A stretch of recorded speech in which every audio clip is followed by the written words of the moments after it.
Encol yang bahasa Medani adalah cakap-cakap berfaedah, cakap-cakap bermanfaat. Oke, cakap-cakap ini adalah sebuah acara yang diadakan oleh MDF. Apa sih MDF itu? Langsung saja kita panggil ketuanya, Bang Maringan Sausir, untuk menjelaskan apa sih MDF itu sedikit aja.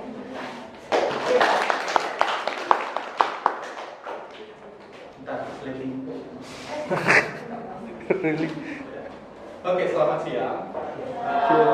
Perkenalkan, nama saya Hotman. Saya kebetulan saat ini jadi di strukturalnya namanya presiden. Jadi saya jadi presiden Medan Debaters Forum. Nah, Medan Debaters Forum ini pertamanya adalah komunitas, itu didirikan tahun 2010. Dulu namanya Medan Debaters Community. Awalnya itu dari perkumpulan debater. Debater itu adalah orang-orang yang suka debat bahasa Inggris. Nah, di tahun 2013 kita berubah menjadi Medan Debaters Forum. Tujuannya itu adalah bagaimana supaya gerakan untuk melakukan literasi berpikir kritis itu bisa dilembagakan dalam bentuk formal.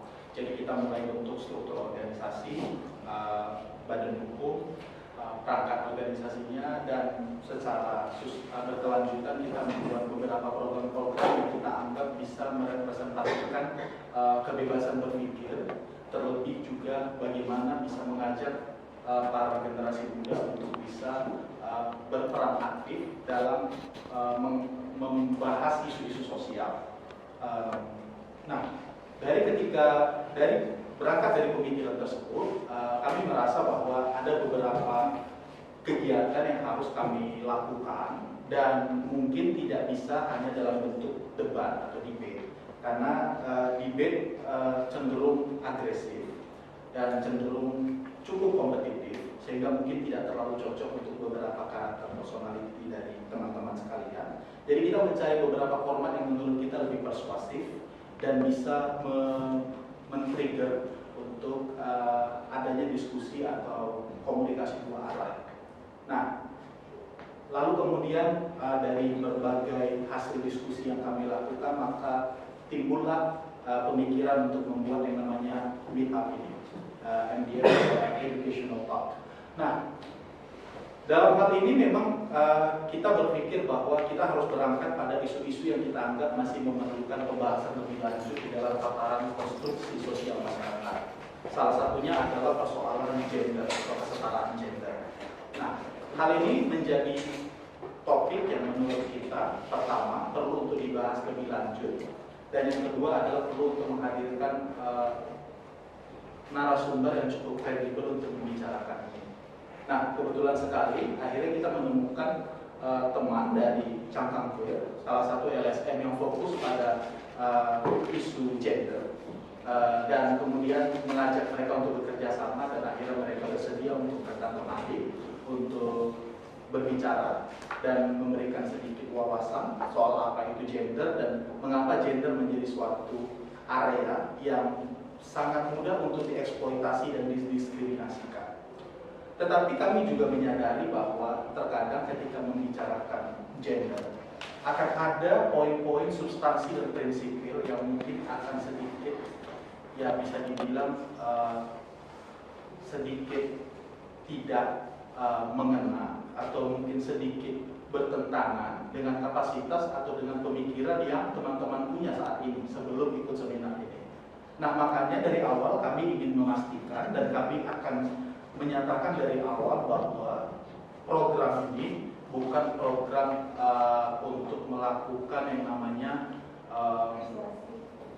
apa sih namanya? Bukan.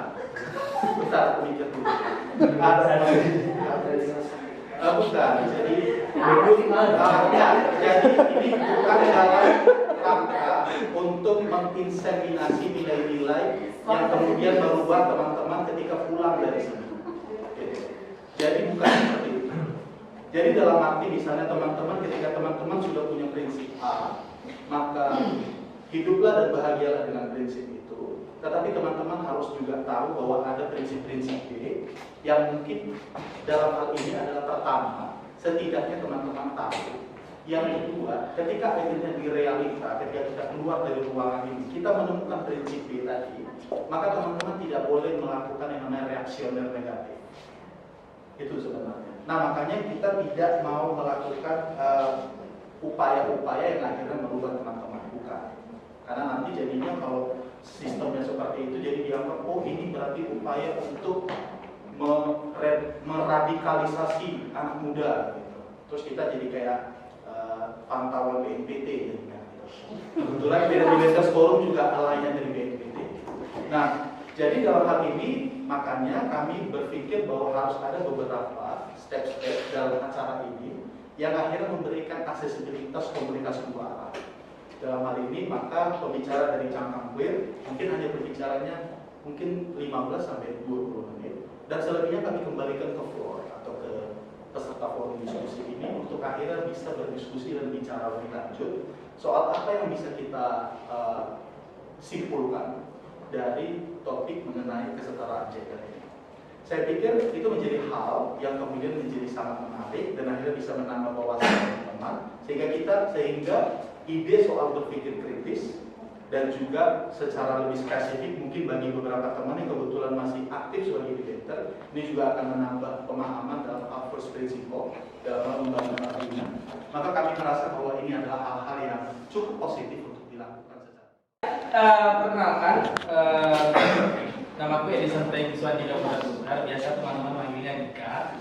Kebetulan kita datang dari Jakarta. Di sini ada Ahmed yang di situ nanti juga akan bareng-bareng aku juga diskusi sama teman-teman. Kalau ngomongin tentang cangkangkir, teman-teman, sebenarnya cangkangkir itu adalah kalau tadi Bang Hotma bilang LSM, sebenarnya itu bukan LSM. Jadi cangkangkir itu adalah organisasi berbasis komunitas sebenarnya yang kita dirikan pada 2012 Februari 2012 yang lalu. Yang tujuannya adalah sebenarnya komunitas yang fokus untuk ngomongin tentang gender dan seksualitas. Kemudian dalam perjalanannya kemudian itu menjadi fokus untuk ngomongin orang-orang kemudian yang tidak bisa memenuhi standar-standar norma sosial yang kemudian sudah ditetapkan. Makanya kemudian namanya queer, ada namanya queer gitu. Jadi queer itu adalah payung untuk orang-orang yang kemudian tidak bisa memenuhi standar norma-norma sosial, baik termasuk tadi yang bilang Sarah, perempuan yang maskulin, kemudian laki-laki yang feminin, termasuk juga anak pak, anak jalanan dan lain-lain. Semuanya sebenarnya queer. Dikatakan queer karena dia tidak memenuhi standar norma-norma sosial itu. Nah, awalnya kita itu berdiri di kampus karena beberapa pendirinya itu berasal dari mahasiswa pada saat itu khususnya di USU, termasuk saya salah satunya. Kita merasa bahwa dalam konteks kajian-kajian ilmu sosial dan humaniora bahwa kajian seksualitas itu sangat minim gitu. Akhirnya kita melihat bahwa ini penting untuk dibahas gitu dalam konteks akademik gitu. Tapi ternyata dalam perjalanan 2013-2014 kita kemudian kayak beralih gitu keluar dari kampus, kita kemudian fokus ke komunitas, khususnya teman-teman komunitas lesbian, gay, bisexual, transgender dan juga queer, termasuk juga teman-teman intersex gitu. Nah, cangkangkir itu kemudian legal secara organisasi didaftarkan Kementerian Hukum dan HAM dengan fokus ngomongin tentang keberagaman seksualitas dan juga hak asasi manusia. Nah, kerja-kerja kita itu ada di 5 pilar teman-teman. Yang pertama ada ngomongin tentang advokasi, kita ngomongin tentang penanganan kasus di situ, kemudian campaign.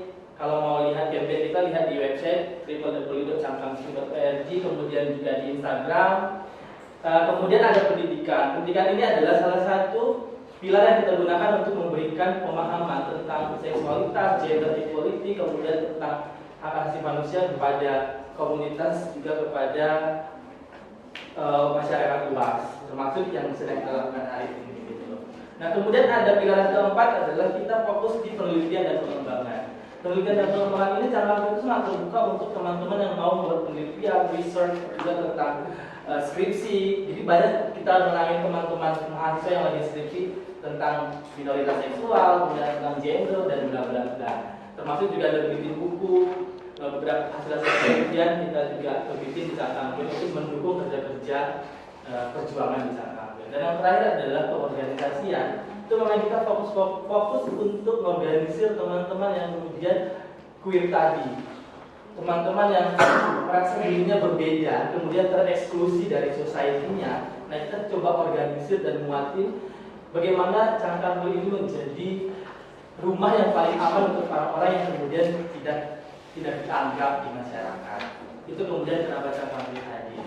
Sejauh ini kita sudah berumur 5 tahun dan kebetulan sampai tahun ini saya masih dipercaya menjadi ketuanya.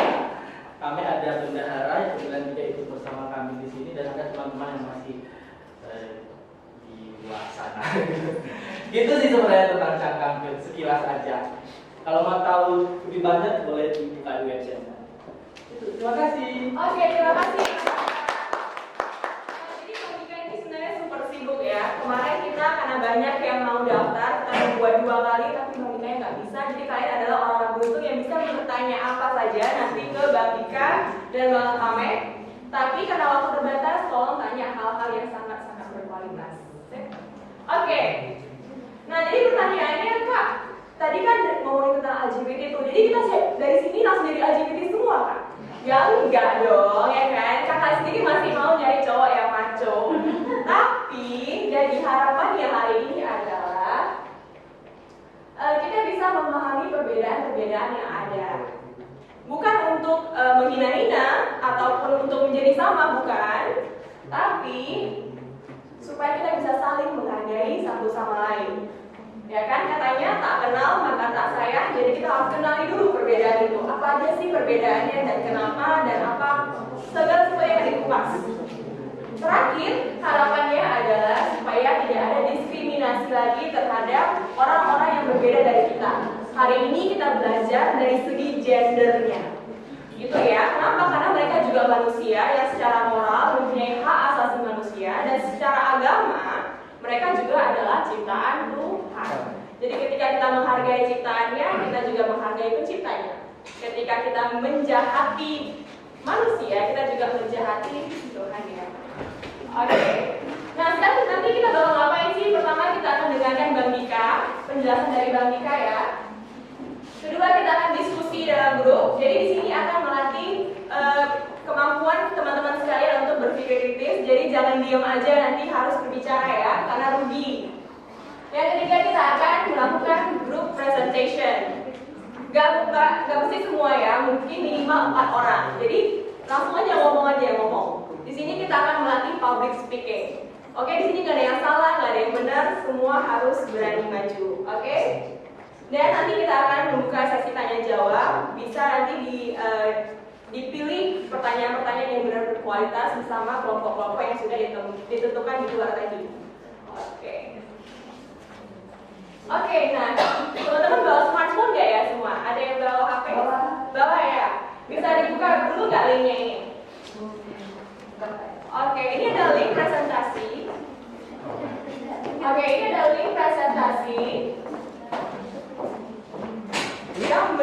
Yang isinya adalah data-data yang berhubungan dengan apa yang Bang Dika akan jelaskan nanti. Kalau bisa dibuka dulu deh. Oke, ini ada wifi-nya. Kalau nggak ada wifi, username-nya kamu, password-nya juga. Oke.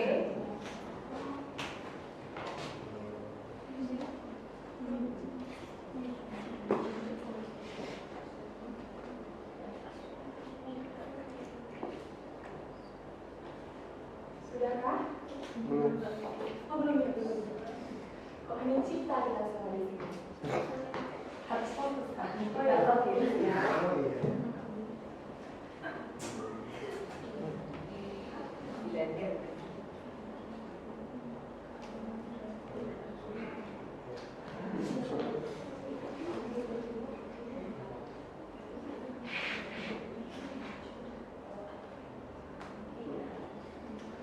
Oke, nanti kan kita akan dibagi dalam grup. Pastikan semuanya berbicara ya. Jangan ada yang malu-malu, jangan ada yang diam-diam di pojokan.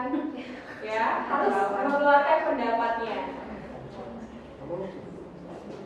Dan nanti setiap grup akan dibantu oleh satu fasilitator yang akan mengarahkan diskusi supaya tetap searah dengan apa yang kita diskusikan. Oke. Udah bisa kebuka belum? Ada yang nggak bisa kebuka? Udah.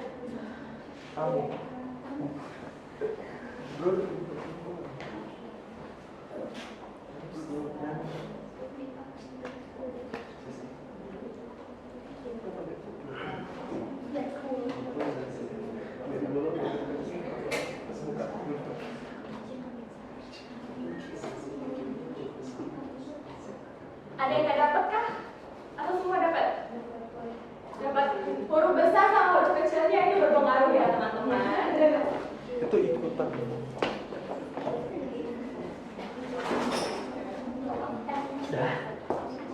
Oke, langsung saja kita panggilkan Mbak Tika untuk menjelaskan tentang gender equality. Kita kasih tepuk tangannya dulu dong. Aku adalah sebuah orang yang kemudian tidak terbiasa dengan slide. Teman-teman silakan, nggak apa-apa. Mungkin aku akan lebih banyak menjelaskan pakai apa namanya itu papan tulis. Karena memang aku orang yang tidak perlu buku juga, jadi nggak terbiasa dengan teknologi dan teknologinya ini. Nah, hal yang menarik sebenarnya adalah ketika kita ngomongin tentang gender equality. Pertanyaan sebenarnya kenapa sih kemudian isu tentang gender equality, khususnya kesetaraan, equity, equality itu muncul? Hal pertama yang kemudian kita harus kritisi adalah berarti ketika ini diharapkan menjadi sesuatu tatanan masyarakat yang kita harapkan, berarti ada yang tidak beres sebenarnya. Ketika orang-orang pada situ ngomongin tentang gender equality, berarti kita belum equality sebenarnya, belum equal sebenarnya. Nah,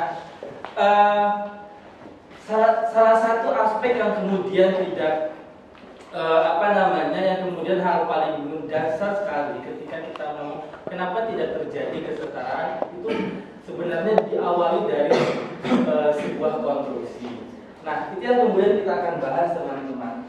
Kawan-kawan, Mas Dulu sini rata-rata pernah menjalani sekolah dasar. Masih dapat pelajaran bahasa Indonesia yang tentang cerita Ibu Budi, kemudian Ayah Budi, terus Budi pergi main bola, terus kemudian kakaknya namanya Ani bantu mamanya di dapur, bla bla bla. Masih ada yang dapat nggak pelajaran itu? Masih ya, berarti metode pendidikan kita masih belum berkembang. Di zamanku juga itu masih ada. Nah, kawan-kawan pernah nanya nggak sebenarnya kenapa kemudian cerita tentang Budi itu ada? Kenapa kemudian sangat rigid sekali kalau kita baca lagi cerita tentang Budi dan keluarganya, bahwa kenapa harus bapaknya ke kantor, terus kenapa harus mamanya yang di dapur, terus kenapa ketika Budi itu harus main bola, Ani harus bantu mamanya di dapur. Kawan-kawan pernah berpikir nggak sih sekali gitu, kenapa harus begitu pembagiannya? Kenapa misalnya tidak dibalik? Kenapa misalnya tidak mamanya yang ke kantor, kemudian tidak bapaknya yang di dapur, yang kayak gitu? Itu sebenarnya salah satu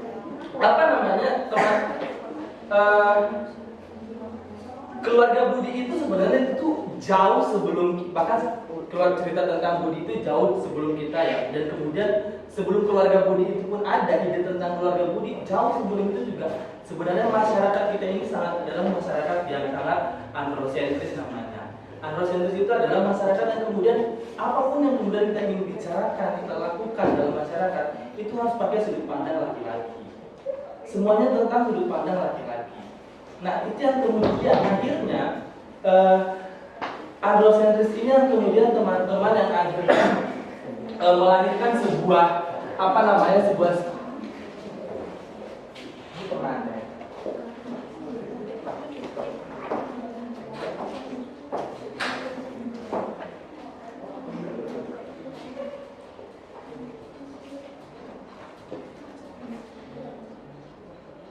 Mungkin teman-teman ada yang pernah dengar istilah ini enggak? Ada yang belum? Yang belum cuci tangan? Belum ya? Sudah pernah semua? Alhamdulillah kalau gitu. Ada yang bisa bantu apa sih Pak Fianti? Ada yang bisa bantu enggak? Itu kayaknya kalau itu senyum-senyum ya? Iya Pak. Jadi konsep patriarki itu adalah konsep di mana masyarakat menganggap bahwa laki-laki itu lebih baik daripada perempuan. Lebih baik, iya. Lebih tinggi. Iya, lebih baik, lebih tinggi, lebih semuanya. Ya, terima kasih. Namanya siapa Pak? Daniel. Daniel. Terima kasih Daniel. Itu Ya itu sangat membantu. Nah teman-teman, percaya atau tidak percaya bahwa saat ini kita hidup di masyarakat yang menganut ini menjadi sebuah kebenaran mutlak. Nah, dasar patriarki yang kemudian melahirkan banyak ketidakadilan terhadap siapa? Terhadap setiap orang. Bukan hanya tadi kita nggak akan ngomongin spesifik tentang LGBT di sini. Kita akan ngomongin terhadap setiap orang yang kemudian kena dampak patriarki. Nah, kalau kita tanya lagi, terus Bang Dik, kenapa patriarki ada? Nanti kita punya sesi khusus, mungkin kita akan bahas di sini kenapa patriarki muncul. Karena kita akan ngomongin tentang sejarah penindasan manusia. Itu muncul dari zaman. Kalau dulu pernah dengar zaman berburu, bercocok tanam, bukan makanan, segala itu pelajaran yang historis banget. Mungkin kita bisa pakai sesi lain untuk ngomong itu. Intinya, awal patriarki ini muncul kemudian yang melahirkan tiga hal dari masyarakat kita sampai saat ini. Apa yang kemudian dilahirkan oleh patriarki? Yang pertama adalah yang dilahirkan itu adalah gender biner. Apa gender biner? Gender biner itu adalah bahwa kita masyarakat telah dibagi menjadi dua patron yang sangat saklek, nggak boleh goyang-goyang. Jadi kemudian dia ini gender satu, kemudian ini gender kedua. Itu sangat biner. Itu yang dibentuk sama oleh patriarki itu sendiri. Nanti kita akan bahas seperti apa bentuk gender biner yang yang ada di masyarakat kita. Nah, kemudian mengikuti kata Daniel yang tadi bahwa yang kedua adalah yang dilahirkan oleh patriarki itu adalah gender superior. Bahwa patriarki itu melahirkan ada gender tertentu yang menjadi dia sangat superior, menjadi sangat tinggi dari yang lain, yang kepada akhirnya akan didefinisikan menjadi laki-laki, kata Daniel tadi. Tapi sebenarnya dalam konteks masyarakat patriarki, setiap orang bisa menjadi superior. Tapi memang sejarahnya kemudian itu dilekatkan kepada laki-laki. Nah, lebih tepatnya sebenarnya di gender maskulin. Artinya, tadi aku ingat Sarah bilang di awal, ketika ada laki-laki yang nangis dianggap cengeng, kemudian ketika ada perempuan maskulin, wah itu kayak wah keren banget kakak itu gitu. Nah itu adalah ciri-ciri masyarakat patriarki yang menganggap bahwa maskulinitas itu lebih tinggi daripada feminitas. Bahwa seseorang yang kemudian dia maskulin, terlepas dia punya apa yang menempel di selangkangannya, tapi selama dia maskulin, itu menjadi yang lebih unggul dari yang lain. Kenapa? Makanya patriarki kemudian itu sangat dekat dengan sifat-sifat kemaskulinan. Orang-orang yang maskulinan itu dianggap lebih wow gitu loh, lebih keren, lebih jago gitu. Nah kemudian tak hanya itu, patriarki juga melahirkan satu norma yang ketiga atau prinsip yang ketiga, itu namanya heteronormativitas. Nah, heteronormativitas adalah bahwa akhirnya patriarki itu membangun dunia ini adalah menjadi dunia orang-orang heteroseksual, menjadi dunia bagi orang-orang yang kemudian dia adalah orang-orang yang berpasangan dengan lawan jenis. Sebenarnya tujuannya apa sih? Kenapa patriarki punya prinsip harus jadi heteroseksual? Jelas, karena patriarki itu adalah sangat dekat sebenarnya hubungannya kalau kita ngomongin lagi ke belakangnya.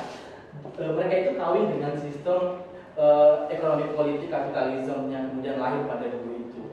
Nah, ini akan membantu kapitalisme sebenarnya untuk menghasilkan keturunan atau tenaga kerja baru yang kemudian itu juga didukung sama patriarki.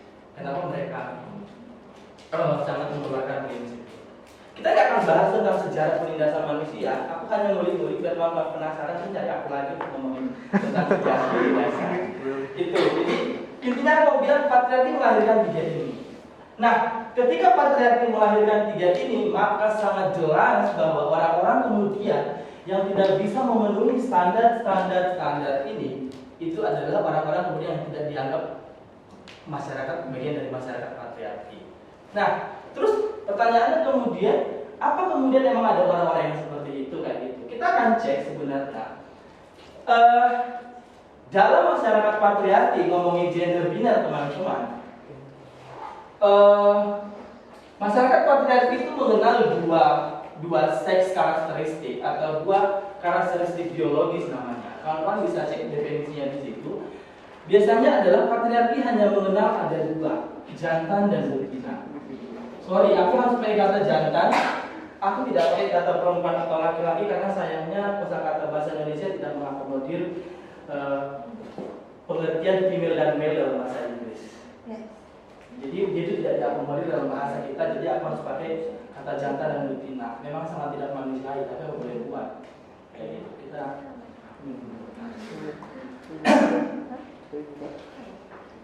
Nah, patriarki itu kemudian dia hanya mengenal dua seks karakteristik, seks biologis. Nah, kemudian jantan dalam konteks masyarakat patriarki kemudian sudah punya indikator-indikator tertentu. Apa misalnya? Dikatakan seorang jantan adalah ketika dia punya, sorry ini agak sedikit vulgar, oke menurutku. Atau nggak oke kalau kita ngomongin tentang alat reproduksi di sini. Nah, kategori jantan adalah ketika dia ada berpenis, kemudian dia punya sperma, kemudian dia punya kelenjar prostat, kemudian dia ketika baru lahir dalam kandungan dia tonjolannya berapa mili sampai berapa milimeter kayak gitu. Itu ada indikatornya dalam dunia medis. Ini yang dibentuk oleh patriarki teman-teman, termasuk juga betina begitu. Nah, kemudian setelah jantan dan betina ini kan awalnya nih udah brojol aja nih, kemudian nih antara ini atau ini. Nah, patriarki kemudian akan memberikan identitas terhadap dua makhluk ini. Apa yang diberikan? Nah,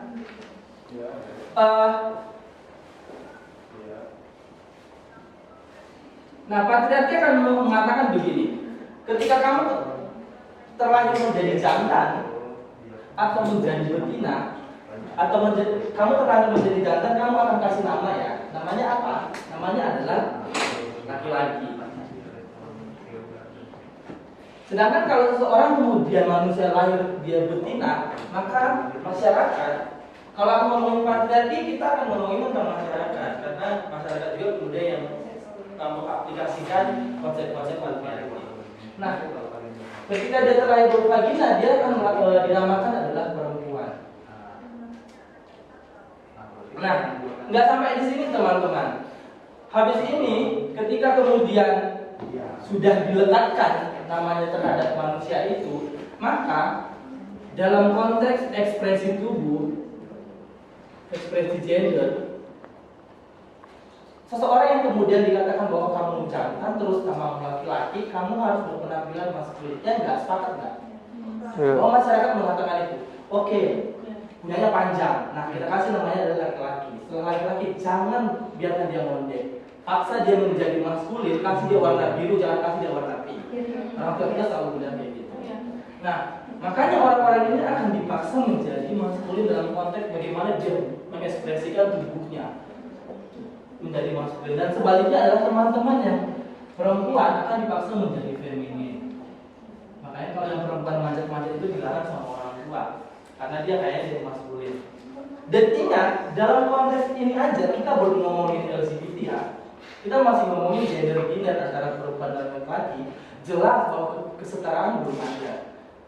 Karena kayak tadi, dalam konteks patriarki ini yang menjadi lebih dominan. Kubu yang gender sebelah ini yang menjadi dominan daripada ini. Tapi sayangnya kemudian proses gerakan perjuangan feminisme perempuan itu lebih kencang. Sehingga akhir-akhir ini kita bisa melihat hampir-hampir kayak gitu. Nah, kemudian adalah yang menarik teman-teman dalam konteks patriarki belum lengkap sebenarnya kalau cuma ngomongin 1 dan 2. Karena 1 dan 2 ini baru sampai sini. Nah, yang ketiganya di mana? Nah, patriarki juga kemudian mengharuskan bahwa aku akan ulangi dari atas. Ketika dia jantan, kemudian kita kasih nama laki-laki, kemudian dia harus maskulin. Jangan lupa yang paling penting adalah dia harus sama perempuan. Laki-laki mengatakan bahwa kamu harus sama perempuan. Nah, makanya dia harus disuruh untuk tertarik dengan, jadi kemudian orientasi seksual dia akan dibagi dengan ke perempuan, kemudian sedangkan ini ke laki-laki. Nah, pembagian yang yang ketika dia jantan terus kemudian dikasih nama laki-laki, kemudian dia dipaksa menjadi maskulin, lalu kemudian jadi disuruh menjadi suka sama perempuan, sama juga begini. Dua garis lurus inilah teman-teman yang kemudian disebut dengan gender biner, yang kemudian disebut lurus atau straight atau normal. Ketika ada orang kemudian yang terlahir juga tidak bisa memenuhi standar garis lurus ini, itulah kemudian dikatakan tidak normal. Karena konsep normal dalam masyarakat patriarki adalah ketika dia straight begini, sedangkan di luar itu berarti tidak normal. Itu kemudian diciptakan oleh patriarki. Pertanyaannya teman-teman, apakah ada manusia begitu? Jelas ada. Di ruangan ini kita bisa coba sebenarnya metode ini, bahwa teman-teman di masyarakat manusia ini ada kemudian yang tidak memenuhi standar-standar ini. Kita mulai dari atas, seks biologis. Seks biologis, teman-teman pernah dengar nggak kalau ada orang kemudian terlahir? Ini kalau kita ngomong kelahiran kemudian itu diberikan Tuhan, artinya dia juga diberikan Tuhan. Dia terlahir menjadi orang-orang yang tidak memenuhi standar jantan dan betina. Contoh kasus misalnya kalau kita ngomongin betina, ini kan XX nih kromosomnya gitu. Kemudian ini XY. Ada loh orang-orang yang kemudian akhirnya punya kromosom XXY, kemudian dia berpadukan dengan ini. Atau misalnya dia terlahir bervagina dari perempuan, tapi kemudian dia tidak punya sel telur atau induk telur. Aneh orangnya. Ada orang yang kemudian terlahir begitu. Bukan dia buat-buat, dia bukan sengaja berlahir, dibuangkan aja lah. Sel telur ini gimana caranya, kan nggak bisa. Tapi ada orang-orang yang terlahir begitu. Nah, orang-orang itulah yang kemudian teman-teman dinamakan adalah teman-teman intersex. Sebenarnya ketika kita ngomongin seks biologis, ngomongin selangkangan, itu juga udah beragam. Bukan hanya ada jantan dan betina. Itu keberagaman pertama faktanya di dunia ini aja. Nah, teman-teman intersex ini kemudian juga akhirnya dianggap dipaksa menjadi ini atau ini. Biasanya kalau udah lahir gitu, udahlah kami masih butuh anak perempuan, maka orang-orang intersex ini kemudian dikasih hormon, kemudian disuntik, dia masih bayi, kemudian juga terpaksa dioperasi kelamin. Kemarin 3 bulan lalu ada di rumah sakit ada Malik, itu ada bayi intersex, kemudian dia harus dioperasi untuk dijadikan perempuan karena orang tuanya itu butuh anak perempuan, nggak butuh laki-laki, karena kebetulan yang lahir ini dia berpenis, tapi kemudian skrotum yang di bawah penis itu yang 4 telur itu kemudian dia membelah kayak labia, kayak vagina gitu. Jadi orang tuanya kamu butuh perempuan ya gitu. Jadi mereka paksa masih bayi, mereka operasi gitu. Sebenarnya kita nggak tahu dia butuh atau tidak gitu. Nah, dalam konteks seks biologis, teman-teman ini sangat terdiskriminasi.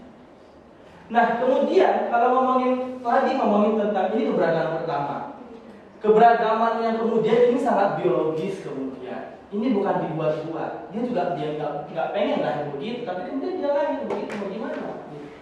Nah, dalam konteks identitas gender, ada teman-teman kemudian kalau kita ngomongin identitas, teman-teman itu ngomongnya itu tentang mind ya, pikiran bahwa kita mendefinisikan diri kita siapa gitu, nyamannya kita siapa. Ada orang yang mendefinisikan dirinya laki-laki, ada mendefinisikan dirinya perempuan, ada orang-orang yang kemudian mendefinisikan dirinya bigender atau kemudian two spirit.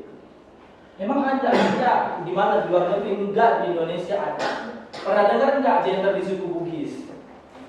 Suku Bugis, Sulawesi Selatan punya 5 gender.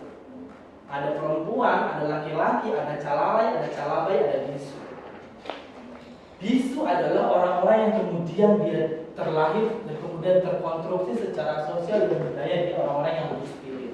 Orang-orang yang meyakini dia mengilhami 2 gender sekaligus antara perempuan dan laki-laki. Bukan waria, beda ya. Tapi two spirit itu lebih dia punya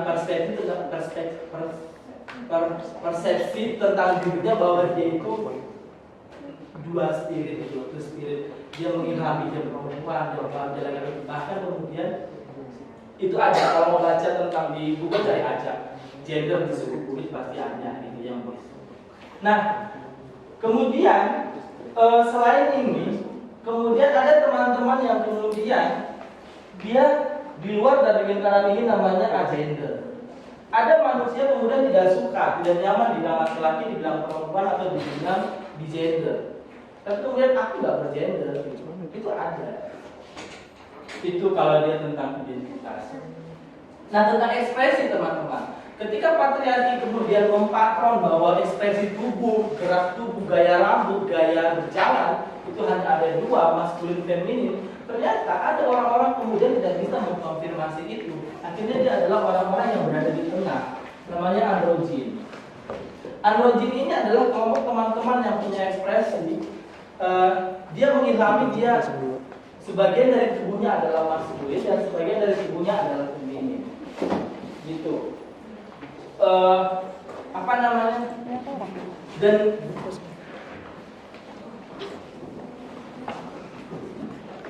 baiklah. Selamat datang. Kayaknya ada orang nih.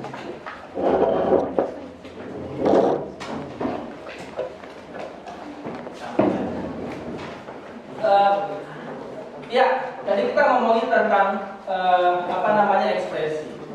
Kalau dibilang bahwa masyarakat kita mengatakan bahwa hanya ada dua ekspresi manusia itu harus maskulin, kemudian harus feminin.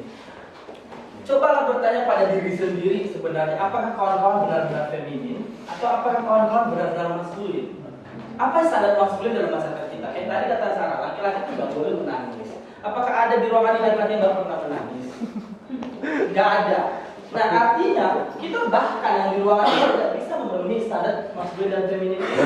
Makanya rata-rata 98% orang-orang itu menyatakan dirinya androgyn. Kadang aku bisa menjadi maskulin, kadang aku bisa menjadi feminin. Apalagi aku lebih banyak femininnya malah. Maskulinnya kali cuma ada zaman doang. Gitu. Nah, ada orang-orang yang kemudian tidak bisa memenuhi standar ini. Gitu. Nah, kemudian ngomongin ini keberagaman ketiga yang sudah ngomongin. Faktanya ada yang kemudian yang dihilangkan oleh masyarakat patriarki. Yang ketiga adalah ngomongin tentang orientasi seksual. Ngomongin orientasi seksual. Oke, ada yang tertarik ke perempuan, ada yang tertarik ke laki-laki. Nah, kemudian ada orang-orang kemudian yang menyatakan bahwa dia tertarik keduanya. Namanya adalah biseksual. Biseksual adalah orang-orang yang kemudian percaya dia punya ketertarikan untuk lebih dari satu jenis kelamin atau gender tertentu. Terus kemudian ya ini kan karena rakus aja. Enggak, kalau kawan-kawan mau baca referensinya, penelitian Dr. Kinsey di Amerika Serikat, seorang ahli seksualitas, dia mengatakan bahwa 98% manusia itu terlahir biseksual. Dia bilang kayak gitu. Itu penelitian ya, bukan aku yang bilang. Kalau mau marah-marah sama Dr. Kinsey-nya. Kenapa kita dibilang menjadi biseksual, teman-teman? Logikanya begini, ngomongin ketertarikan jangan pernah ngomongin tentang seks. Tertarik bukan berarti kamu harus ML atau harus apa dengan orang itu, tidak. Attraction itu adalah bagaimana kita kagum, terus tertarik dengan seseorang. Misalnya begini, aku ngomongin Sarah gitu, terus kemudian dia jalan, wah dia ada laki-laki cakep banget, yang jadinya preferensinya misalnya, dia suka dan tertarik sama dia. Terus dia jalan lagi, kakak itu rambutnya panjang banget, aku malah rambut kayak gitu. Nah dia tertarik dengan si perempuan itu, rambutnya gitu. Nah itu yang Dr. Kinsey bilang bahwa setiap orang itu potensi menjadi biseksual. Bukan berarti yang tertarik sama kelaminnya, tidak gitu. Makanya Kinsey bilang kita rata-rata itu biseksual. Masalahnya masyarakat kita ngomongin ketertarikan, ngomongnya udah selangkangan dulu gitu loh. Jadi otak kita itu sudah dibangun tentang selangkangan, padahal enggak ngomongin seks. Kalau kayak dulu aku kuliah di antropologi di USU, karena ada mata kuliah tentang antropologi seksualitas, itu nggak ada satu mahasiswa yang mengambil kecuali aku. Karena teman-teman bilang, ngomongin seksualitas itu pasti ngomongin tentang seks gitu kan, cuma gitu. Padahal enggak gitu ngomongin. Kita ngomongin seksualitas itu sedang ngomongin tubuh kita. Kita sedang berdialog dengan tubuh kita gitu, tentang seksualitas. Gitu. Tapi masalahnya mindset patriarki ini membentuk otak-otak kita itu menjadi otak yang sangat jorok gitu. Makanya aku bilang ini keberagaman keempat teman-teman dalam konteks ketubuhan seksualitas kita. 4 hal ini semua ada di diri teman-teman. Teman-teman punya seks biologis, teman-teman punya identitas gender, teman-teman punya ekspresi gender, teman-teman punya ketertarikan seksual. Dan ada juga teman-teman yang kemudian terlahir adalah orang-orang yang aseksual. Aseksual adalah orang yang tidak punya ketertarikan terhadap manusia lainnya. Perkara dia tertarik dengan kursi meja laptop ya urusan dia. Karena ini ngomongin tentang seksualitas manusia gitu loh. Jadi teman-teman aseksual itu ada. Nah, kalau tadi patriarki membagi menjadi yang sangat rigid begini, lurus begini. Nah, kita akan kasih contoh misalnya. Aku akan contohkan diriku. Misalnya. Oke, di satu titik aku aman bahwa aku terlahir menjadi seorang jantan. Gitu. Nah, kemudian, Dika, kalau orang tuamu kasih dirimu apa sih? Laki-laki, iya. Tapi kamu nyamannya apa sih? Bilang, ya laki-laki juga sih. Aku merasa diriku laki-laki, gitu kan. Sampai di sini teman-teman, aku masih aman. Aku masih menjadi orang yang dianggap lurus sama masyarakat patriarki. Nah kemudian, terus kalau ekspresimu itu apa? Kalau saya gitu, wah, aku sih androgen, tapi ngerasa androgen itu lebih banyak ke femininnya deh. Gitu. Aku akan lari dari garis, aku larinya di sini, tapi tidak sampai di sini. Ini namanya belok, dan nggak lurus lagi. Nah kemudian dari sini akan ditanya, terus kamu tertarik dengan siapa? Sayangnya, aku tertarik dengan orang yang ganteng gitu. Orang yang ganteng ini dia ganteng dia jantan atau betina? Oh jantan gitu. Nah berarti dari sini ditarik lagi ke sini. Berarti aku tertarik dengan laki-laki kayak gitu. Nah satu warna belok udah ketemu dalam konteks masyarakat patriarki. Nah kemudian ada mau coba keberanian. Baiklah, dipaksa. Nah, kemudian ada maksudku apa namanya? Yang paling menyakitkan dalam konteks patriarki adalah ketika maskulinitas menjadi yang paling tinggi. Teman-teman laki-laki yang model, tapi laki-laki yang feminin, tapi dia sukanya sama perempuan, itu juga kena bully. Misalnya ketika ada laki-laki dia itu jantan, terus kamu apa laki-laki? Terus kamu, aku sih model banget ya. Dia di sini misalnya titiknya gitu kan. Nah, terus kamu suka sama laki-laki atau perempuan? Sama perempuan dong, aku nggak nyaman, nggak suka sama laki-laki. Alah, kamu pasti munafik, pasti kamu gay. Iya, itu ada teman-teman kita banyak yang dibully begitu. Padahal dia sebenarnya suka sama perempuan gitu. Cuman karena dia nyaman aja, feminin gitu kan, tapi kemudian dia didiskriminasi. Jadi sebenarnya dalam konteks hobi, dalam konteks sexual orientation, gender identity, expression, dan sex characteristic, setiap orang berpotensi untuk didiskriminasi, bukan hanya yang LGBT. Misalnya, adik ini misalnya, aku betina, kemudian oke, aku perempuan, tapi kan aku nggak feminin banget gitu kan, mungkin aku di sini dia di tengah-tengah udah kena bully duluan juga. Kok perempuan kayak gini modelnya gitu, nggak pakai rok, terus nggak begini duduknya. Ya, padahal dia juga sebenarnya sama apa namanya sama laki-laki gitu. Nah, sebenarnya bagian ini mau menjelaskan ke teman-teman bahwa seksualitas itu beragam gitu loh. Bisa, oke, di ruangan ini cuma aku yang berani pada hari ini membuat tubuh, maksudnya memetakan tubuhku gitu seksualitas. Tapi percayalah teman-teman, kalau satu orang di ruangan yang melakukan ini, coba tes dengan 300 juta penduduk Indonesia, berapa garis yang kemudian teman-teman temukan? Ternyata faktanya kita tidak selalu bisa mengkonfirmasi apa yang ditentukan oleh masyarakat patriarki. Terus pertanyaannya adalah, kenapa menjadi terdiskriminasi? Iya, persoalannya patriarki itu juga kemudian dia menjadi sistem yang dia sangat sangat kuat. Karena kemudian dia ditopang oleh 3 hal. Apa yang menopang patriarki? Yang pertama adalah agama, terus yang kemudian kedua adalah negara, dan yang ketiga adalah budaya. Nah, patriarki kemudian sistem yang dibentuk oleh patriarki ini kemudian dilanggengkan oleh 3 hal ini. Aku tidak sedang ingin berdebat agama di ruangan ini, tapi kawan-kawan coba kritisi agama masing-masing. Apakah memang agama kita mengkonfirmasi 3 hal ini? Coba dicek masing-masing. Aku Kristen, iya, agamaku mengkonfirmasi ini. Kalau kawan-kawan yang bisa mau baca misalnya di Yesaya tertulis ada ayat yang begini mengatakan, ketika seorang perempuan yang diperkosa dia layak dirajam dengan batu. Persoalannya adalah konteks perempuan dalam kitab. Karena aku Kristen makanya aku berani ngomongin kitab. Persoalannya adalah dalam konteks kitab suci, perempuan juga berada di kelas nomor 2. Karena Alkitab kita lahir di masyarakat yang sangat patriarki. Dari Yahudi kemudian ke Kristen dan Katolik dan Kristen dan lain-lain. Nah, negara, jangan tanya deh masalah negara. Negara juga sangat maskulin. Lihat aja misalnya di KTP. Di KTP ditulis apa namanya? Hanya ada 2 seks dan apa namanya alat kelamin. Di KTP apa sih? Jenis kelamin. Nah, jenis kelaminnya juga masih ambigu. Apakah ini ngomongin jenis kelamin biologis atau jenis kelamin sosial budaya? Kemudian ketika ada iklan deterjen perempuan lagi, semuanya perempuan gitu. Karena memang perempuan menjadi komoditas dalam konteks masyarakat patriarki. Nah, kalau perempuan kemudian menjadi second class dalam konteks patriarki, kelas ketiga juga ada. Itu adalah teman-teman trans. Apa sih itu trans? Trans itu adalah trans Jakarta.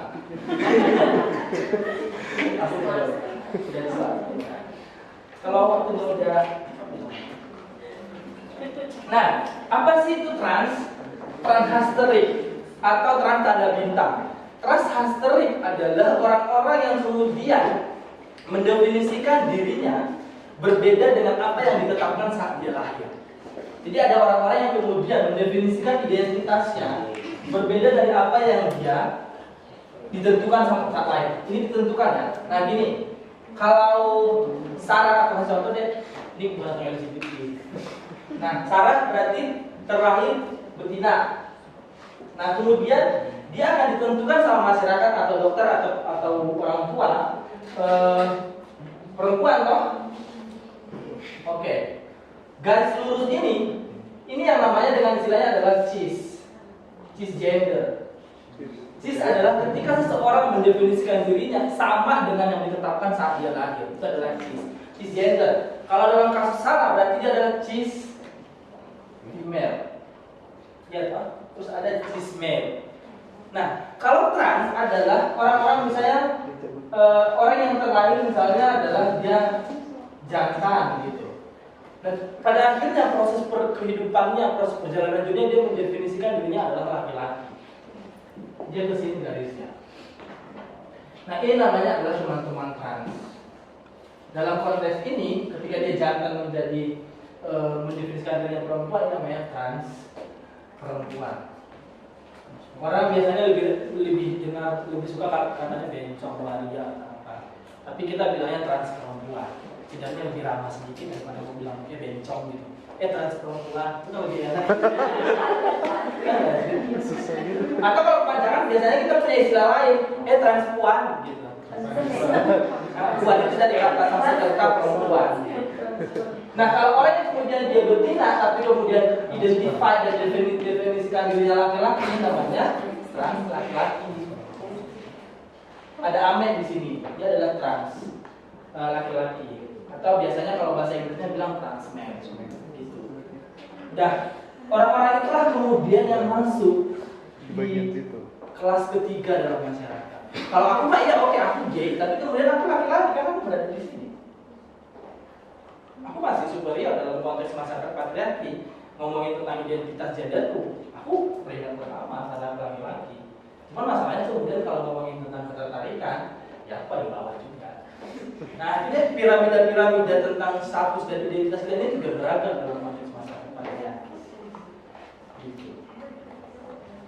Intinya aku mau bilang teman-teman, patriarki sebagai akar yang kawan-kawan tadi sepakat dari sepakat mengatakan bahwa semua yang kita kerjakan di dunia ini adalah dari kacamata laki-laki melahirkan 3 ini. Dalam bentuk apa? Ini kan konsep nih. Faktanya apa sih? Faktanya ini, bahwa dia menjadikan ada yang namanya jantan, terus ketika jantan dia disebut namanya laki-laki. Setelah laki-laki dia bilang bahwa dia harus maskulin dan dia harus tertarik dengan lawan jenisnya atau perempuan. Sama sebaliknya. Tapi kemudian ada banyak manusia di dunia ini kemudian tidak bisa mengkonfirmasi kenormalan ini. yang dianggap jadinya dia nggak normal, menyimpang, gangguan jiwa, bla bla bla segala macam. Terserah dosa apalagi, terserah juga. Itu yang kemudian fakta-fakta ini yang kemudian akhirnya dicoba ditapikan oleh patriarki. Enggak benar, makanya kalian itu harus disembuhkan. Makanya orang-orang yang kemudian tidak mengkonfirmasi ini harus diluruskan atau dikembalikan ke kodratnya yang begini. Bisa atau tidak? Ada yang bisa dipaksa, terus 3 hari kemudian udah hilang namanya, bunuh diri. Ada yang bisa gitu.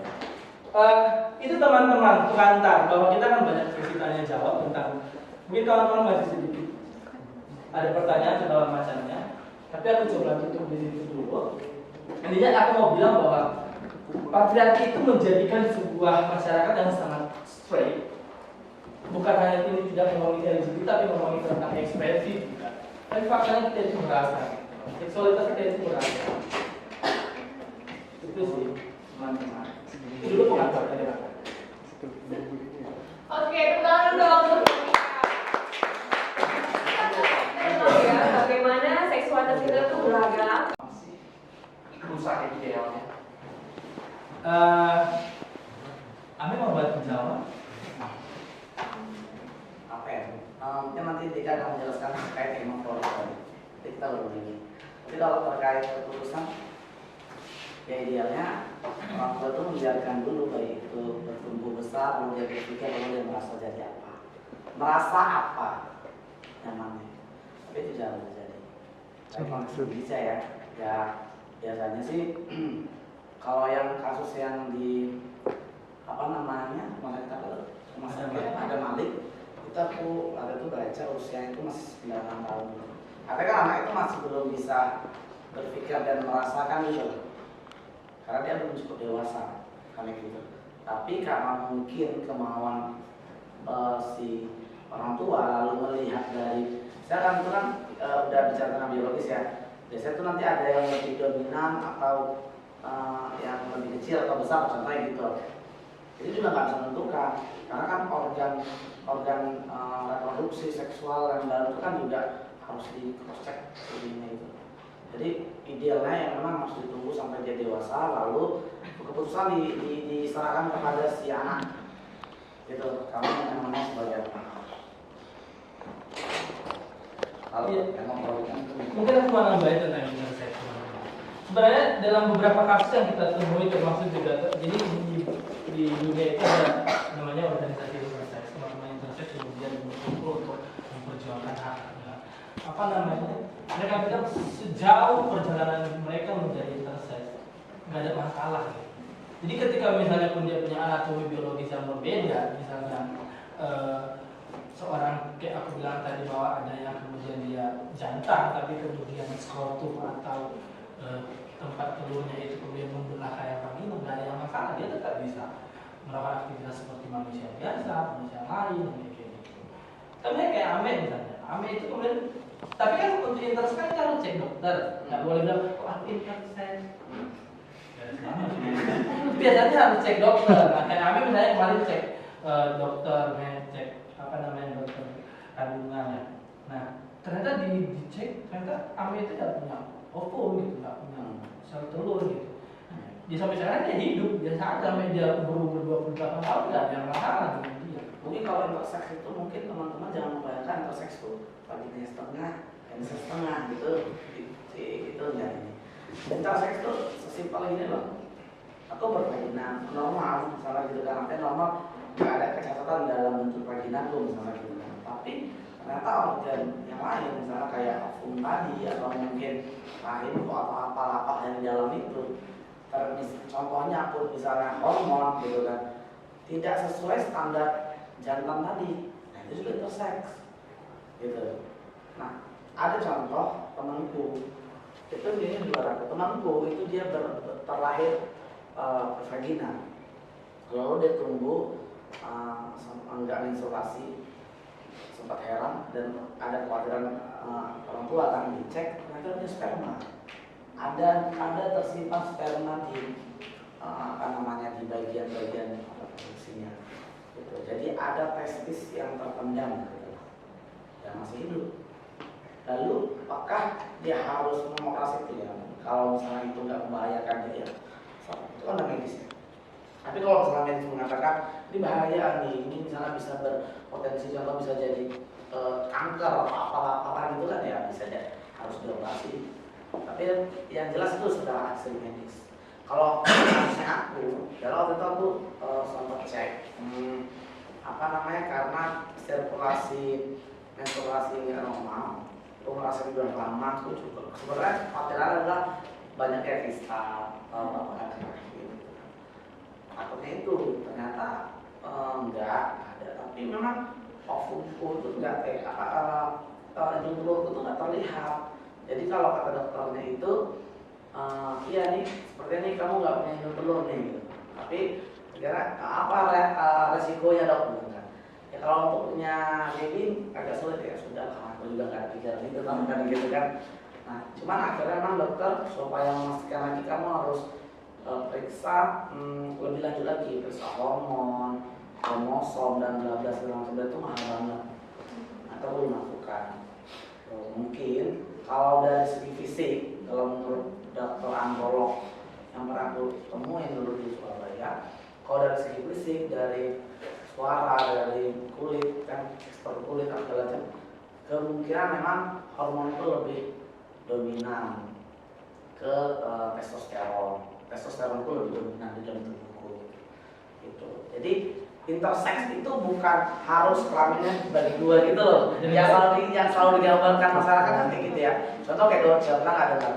Dorce kan isu-isunya karena punya dua kelamin itu udah ada gitu. Nggak pernah ditemukan manusia punya dua kelamin. Nggak pernah dalam sejarah kehidupan manusia. Yang ada malah di hewan, hermafrodit kayak cacing. Karena orang-orang intersex nggak bisa membuahi dirinya sendiri kan. Jangan bayangin ada kayaknya terus bayangin dalam satu tubuh gitu. Malam hari Dan makanya hermafrodit itu bukan sebutan untuk manusia. Manusia itu intersex karena memang nggak ada yang kayak istilah femina itu nggak ada.